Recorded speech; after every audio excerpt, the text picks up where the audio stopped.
La última jornada de la Donostia Weekend arrancó con un encuentro inspirador dirigido a alumnos de formación profesional con el objetivo de fomentar nuevas ideas de negocio.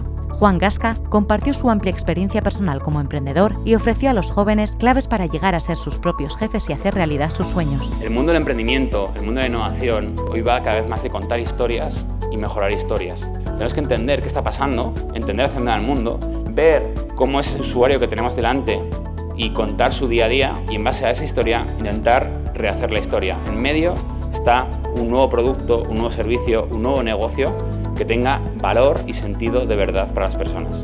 Además, los asistentes a la sesión celebrada en el Centro Santa María de la UPV se reunieron en grupos de trabajo para dar respuesta con ideas innovadoras a los retos planteados por Norland Gestión, Creactivalia, Dronax Systems, Innovax y EUNEU.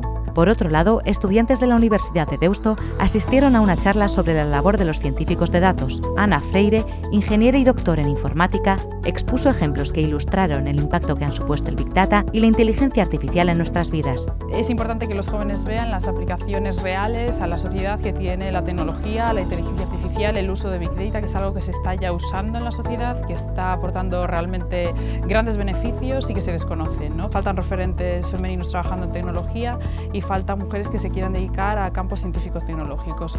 Otra de las cuestiones abordadas durante la jornada fue el reto al que se enfrenta la radio en la actualidad. Los jóvenes estudiantes reunidos en el Talent House reflexionaron sobre las nuevas formas de consumo audiovisual. El sello final de la jornada lo puso el documental Apolo 11, la nave que nos acercó por primera vez a la Luna. La proyección del film, creado exclusivamente con material de archivo e imágenes inéditas, fue precedida por una presentación en la que participaron Josean Fernández, director de la Filmoteca Vasca, Ricardo Díez Muño, director del Donostia International Physics Center, y Euken Sese, gerente de Fomento San Sebastián.